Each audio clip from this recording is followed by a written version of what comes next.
Good evening and welcome to cookingwithdenise.com. I'm Denise, and today I'm going to be sharing how to boil pasta. This is a basic beginner's class on how to make pasta. There are many kinds of pasta. Today, though, I'm going to use a thin spaghetti. You can buy angel hair. That takes the least amount of time to cook. Then thin spaghetti. Takes about 8 to 10 minutes.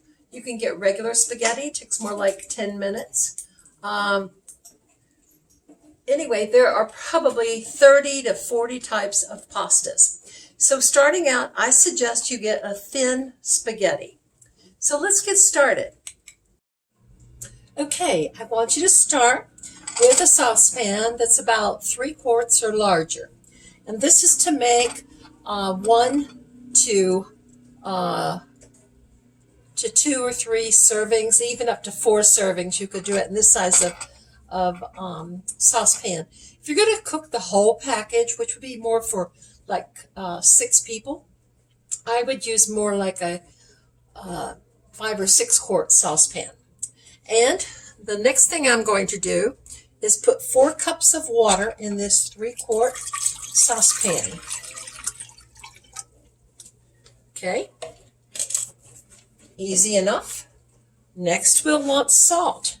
1 tablespoon of salt. I'm even measuring today. I don't normally do that. There we go.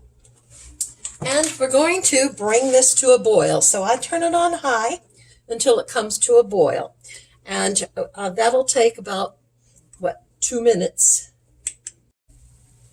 Okay, my water has come to a boil now. And again, I'm only making 1 serving. If you were making 4 servings, you would want to increase your water probably more to 6 cups of water. Okay, now then, the amount of spaghetti I'm making is for 1 person. So I'm doing about 1 inch in diameter, and I hold it in my hand. And you just drop it in the water, let it spread out. And I take a fork or whatever, maybe you have a pasta fork, and start, as it starts cooking at the base, you can start stirring it around and let it start bending into the pot to fit into the pot. See how I'm doing that? And it'll take about a minute to get to that point. We want to keep it boiling so that it doesn't stick together. Some people believe in putting oil in the water to prevent it from sticking. I've found that's not really necessary. The other reason they might put oil in the water is to keep it from boiling over. But you can manage your temperatures and have the same result. So here we go. We're getting close to getting it in the water. There we are. Okay, I want to keep it boiling, but I am going to lower my temperature down to about medium high. And this will take about 8 to 10 minutes. Okay, so we've been boiling our water now for 7 minutes. I'm going to do a taste test. I like my pasta al dente. That means it's a little firmer. And let's test it by pinching it off. Okay, it pinched pretty easily. And when I do it, it does need that 1 more minute. Like it's a little too firm. I do want it al dente, which means it is a little firmer, and it doesn't turn, the carbs don't turn to sugar as quickly. So it's slower to digest, and if you're trying to watch your weight, that is a good thing. Also, most of your recipes are going to call for al dente pasta, and so you'll know what that is. It does have that firmness rather than the real soft feeling when you bite into it.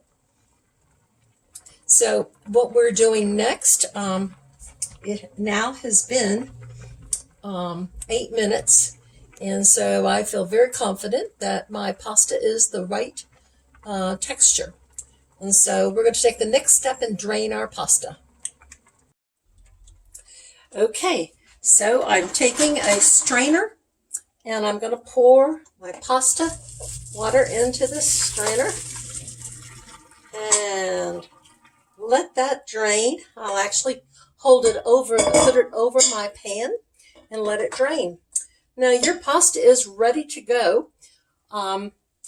You can take it from this point and cover it with a sauce that you purchased in a jar at the store maybe, or you can use your recipe for a sauce, or very easily you could just put butter on it, chop some fresh tomatoes and fresh basil and a little olive oil. It would be delicious.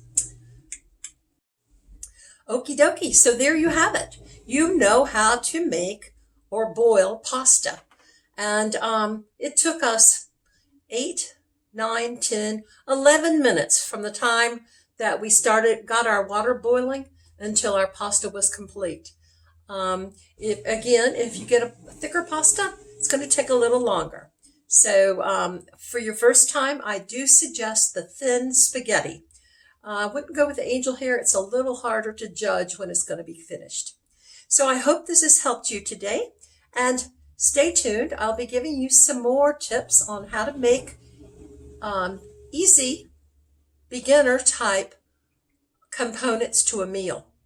So join us again at cookingwithdenise.com. Bye now.